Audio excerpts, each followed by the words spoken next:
1 Samuel 22. Daud di Gua Adulam. Lalu Daud pergi dari sana dan melarikan diri ke Gua Adulam. Ketika saudara-saudaranya dan seluruh keluarganya mendengar hal itu, pergilah mereka ke sana mendapatkan dia. Berhimpunlah juga kepadanya setiap orang yang dalam kesukaran, setiap orang yang dikejar-kejar tukang piutang, setiap orang yang sakit hati, maka ia menjadi pemimpin mereka. Bersama-sama dengan dia ada kira-kira 400 orang. Dari sana Daud pergi ke Mispa di Moab dan berkata kepada raja negeri Moab, "Izinkanlah ayahku dan ibuku tinggal padamu sampai aku tahu apa yang dilakukan Allah kepadaku." Lalu diantarkannyalah mereka kepada raja negeri Moab, dan mereka tinggal bersama dia selama Daud ada di kubu gunung. Tetapi Gad nabi itu berkata kepada Daud, "Janganlah tinggal di kubu gunung itu. Pergilah dan pulanglah ke tanah Yehuda." Lalu pergilah Daud dan masuk ke hutan Keret. Para imam di Nob dibunuh. Hal itu terdengar oleh Saul, sebab Daud dan orang-orang yang bersama-sama dengan dia telah diketahui tempatnya. Adapun Saul ada di Gibea, sedang duduk di bawah pohon tamariska di bukit, dengan tombaknya di tangan dan semua pegawainya berdiri di dekatnya. Lalu berkatalah Saul kepada para pegawainya yang berdiri di dekatnya, "Cobalah dengar, ya orang-orang Benyamin, apakah anak Isai itu juga akan memberikan kepada kamu sekalian ladang dan kebun anggur? Apakah ia akan mengangkat kamu sekalian menjadi kepala atau pasukan 1000 dan atas pasukan 100, sehingga kamu sekalian mengadakan persepakatan melawan aku dan tidak ada seorang pun yang menyatakan kepadaku bahwa anakku mengikat diri dengan anak Isai itu? Tidak ada seorang pun dari kamu yang cemas karena aku, atau yang menyatakan kepadaku bahwa anakku telah menghasut pegawaiku melawan aku menjadi penghadang seperti sekarang ini."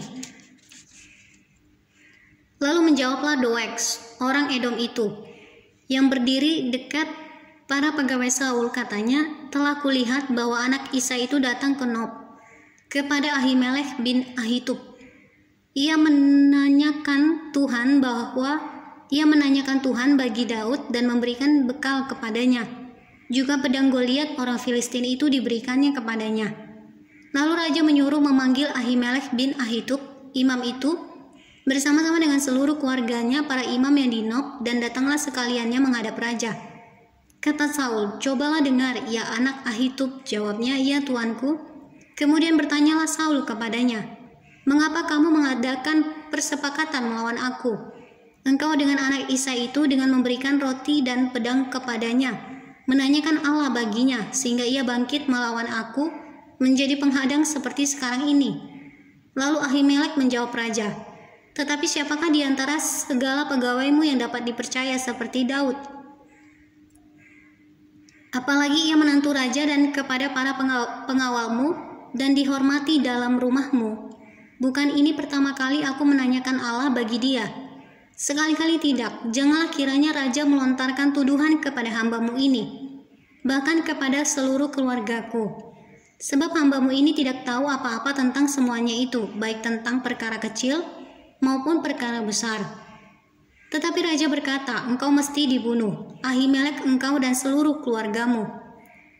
Lalu raja memerintahkan kepada bentara yang berdiri di dekatnya, "Majulah dan bunuhlah para imam Tuhan itu, sebab mereka membantu Daud. Sebab walaupun mereka tahu bahwa ia melarikan diri, mereka tidak memberitahukan hal itu kepadaku."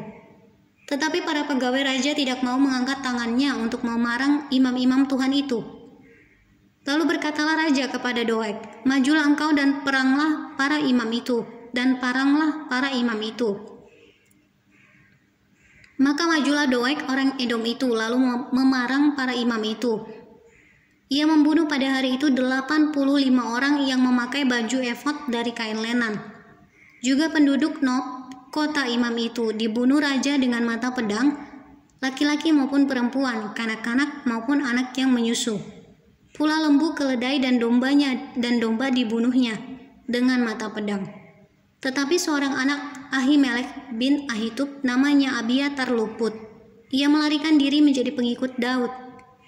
Ketika Abiatar memberitahukan kepada Daud bahwa Saul telah membunuh para imam Tuhan, berkatalah Daud kepada Abiatar, memang matahari itu juga ketika Doeg. Memang pada hari itu juga ketika Doeg, orang Edom itu ada di sana, aku telah tahu bahwa pasti ia akan memberitahukannya kepada Saul. Akulah sebab utama daripada kematian seluruh keluargamu. Tinggallah padaku, janganlah takut, sebab siapa yang ingin mencabut nyawamu, ia juga ingin mencabut nyawaku, di dekatku engkau aman.